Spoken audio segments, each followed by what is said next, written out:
Inside of our Plunk, main controller is currently in the global namespace. I want to change that. Now, back in the introduction, I showed you one way to keep things out of the global namespace. And one way to do that is I could surround all of this code with an IFI, an immediately invoked function expression. So I will just apply the proper parentheses, and then I will try to beautify this code so that the indentation is correct. Unfortunately, when I do this, Angular now has an error that it cannot find the main controller, and as you can see in the preview page, the application completely breaks down and I just see data binding expressions because Angular couldn't find main controller. It didn't have any way to control that portion of my HTML markup because main controller, it's not in the global namespace now, it's only available inside of this function.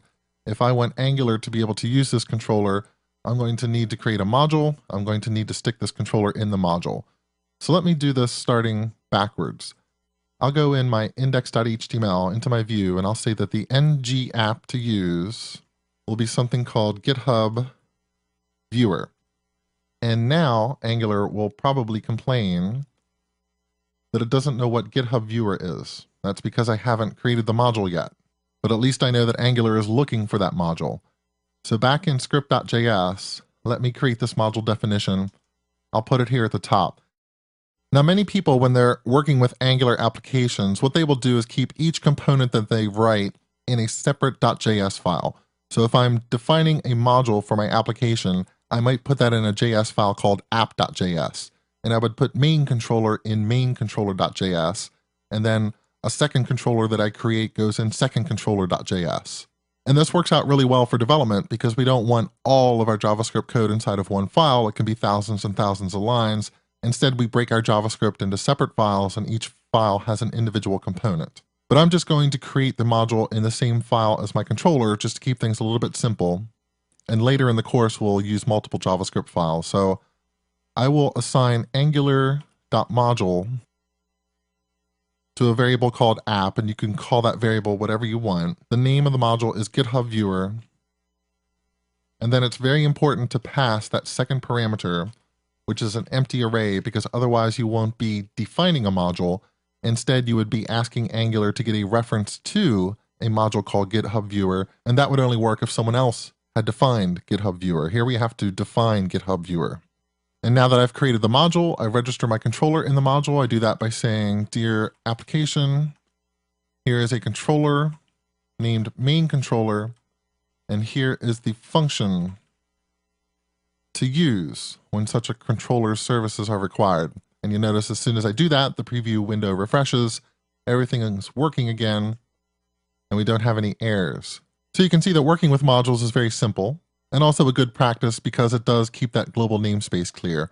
Now let me tell you about something different that you'll probably see when you go out and you look at real-world Angular applications.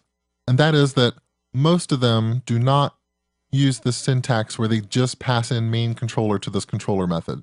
Most of them will actually pass an array as the second parameter here, and main controller is the last item in that array. The reason they do this is because most production applications, the JavaScript goes through a process known as minification.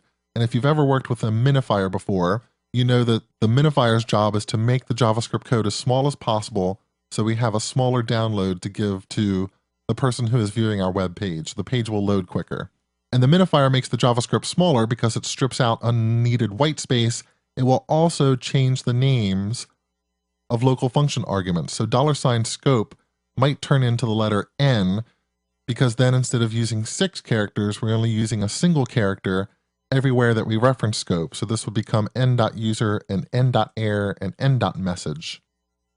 But the problem is that Angular has to see the name $scope, or it has to know somehow that the first parameter you need here is your scope object and the second one is the HTTP service, because Angular is responsible for providing those specific objects to you.